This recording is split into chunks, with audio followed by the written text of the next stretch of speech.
మనకు కడుపు నిండా అన్నం పెట్టే రైతన్న రోజు రోజుకు పీకల్లో తప్పుల్లోకి మునిగిపోతున్నాడు. తెలంగాణ రాష్ట్రంలో ఒక్కో రైతు కుటుంబం మీద సగటున 1,52,000 రూపాయల అప్పు ఉందని కేంద్ర వ్యవసాయ శాఖ పార్లమెంట్లో చెప్పింది. గవర్నమెంట్ ఇచ్చేటి రైతు బంధు, రైతు భరోసా, రుణమాఫీలు ఇవన్నీ ఉన్నా కూడా రైతు అప్పుల నుంచి బయటపడడం లేదన్నమాట. దీని వెనుక్కున్న అసలు కారణం ఏందో ఇప్పుడే తెలుసుకుందాం. తెలంగాణలో మొత్తం దాదాపు 22 లక్షల రైతు కుటుంబాలు ఉన్నాయి. అందులో దాదాపు 20 లక్షల కుటుంబాలు అంటే 90% మంది రైతులు అప్పుల ఊబిలోనే ఉన్నారు. మన రాష్ట్రంలో రైతుల మీద మొత్తం 1,75,960 కోట్ల రుణభారం ఉంది.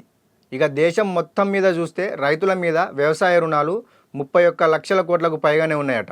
ఆ జాబితాలో తెలంగాణ 7వ స్థానంలో ఉంది.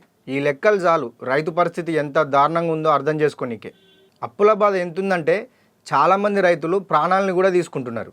రైతు స్వరాజ్య వేదిక ఒక నివేదిక ఇచ్చింది. దాని ప్రకారం చూసుకుంటే 2024లో 256 మంది, 2025లో 283 మంది రైతులు అప్పుల బాధ తట్టుకోలేక ఆత్మహత్య చేసుకుంటారు. ఇవి కేవలం సంఖ్యలు మాత్రమే కాదు.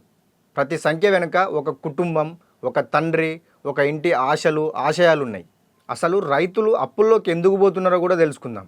రైతు అప్పుల పాలు కావడానికి మొట్టమొదటి కారణం ఏందయ్యా అంటే బ్యాంకులు ఇచ్చే రుణాలు సరిపోకపోవడం. బ్యాంకులు అవసరమైనంత రుణం ఇవ్వకపోవడంతో చాలామంది రైతులు మిత్తులు తీసుకోవాల్సి వస్తుంది. కొన్ని చోట్ల నెలకు 100కి 3 రూపాయల వడ్డీ వసూలు చేస్తుండ్రు. అంటే రైతు సంపాదించే దానికంటే వడ్డీ కట్టుడే ఎక్కువైతుంది. అట్లనే సాగు ఖర్చులు కూడా బాగా పెరగడం. ఇప్పుడు రైతులు ఎక్కువగా పత్తి, మిర్చి లాంటి పంటలు పండిస్తుండ్రు. ఈ పంటలకు పెట్టుబడి చాలా ఎక్కువైతుంది. ఎరువులని, పురుగుల మందులని, విత్తనాలని ఇవన్నీ పిరమైనవి. దీంతో రైతు ఖర్చు పెరుగుతోంది కానీ ఆదాయం మాత్రం పెరగట్లేదు. ఇవి మాత్రమే కాకుండా వాతావరణం దెబ్బకొట్టడం. కొన్ని చోట్ల వానలు పడవు, ఇంకొన్ని చోట్లేమో వర్షాలు ఎక్కువై పంటలు మొత్తం ఆగమైపోతాయి.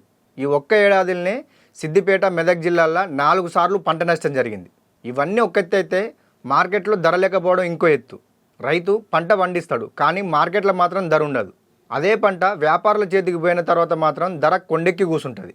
ఇవన్నీ ఇట్లుంటే ప్రభుత్వాలు మాత్రం మస్తు చెప్తాయి, రుణమాఫీ చేసినాం, రైతు బంధు ఇస్తున్నాం, రైతు భరోసా ఇస్తున్నామని. ఇవన్నీ తాత్కాలిక ఉపశమనమే కానీ శాశ్వత పరిష్కారం మాత్రం కాదని వ్యవసాయ నిపుణులు చెబుతున్నారు. రైతు అప్పుల నుంచి బయటపడాలంటే రైతు పండించిన పంటకు లాభసాటి ధర రావాలి. ఉత్పత్తి ఖర్చుపై 50% లాభం వచ్చేలాగా ధర ఉండాలి. ముఖ్యంగా రైతులకు బ్యాంకులు తక్కువ వడ్డీకే రుణాలు ఇవ్వాలి. ఒకవేళ పంట నష్టం జరిగితే మాత్రం పంట బీమా వెంటనే అందాలి.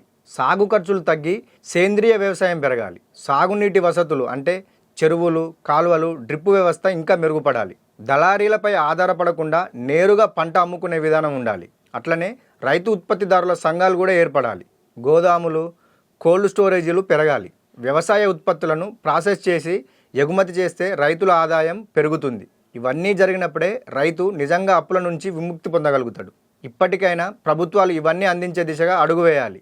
ఎందుకంటే రైతు బాగుంటేనే దేశం బాగుంటుంది. చూశారు కదా, రైతులు అప్పుల నుంచి బయటపడాలంటే ప్రభుత్వాలు ఏం చేయాలో కామెంట్ రూపంలో మీ అభిప్రాయం చెప్పండి. ఈ వీడియో కనుక మీకు నచ్చినట్లయితే విధాత ఛానల్ను తప్పకుండా సబ్స్క్రైబ్ చేయండి.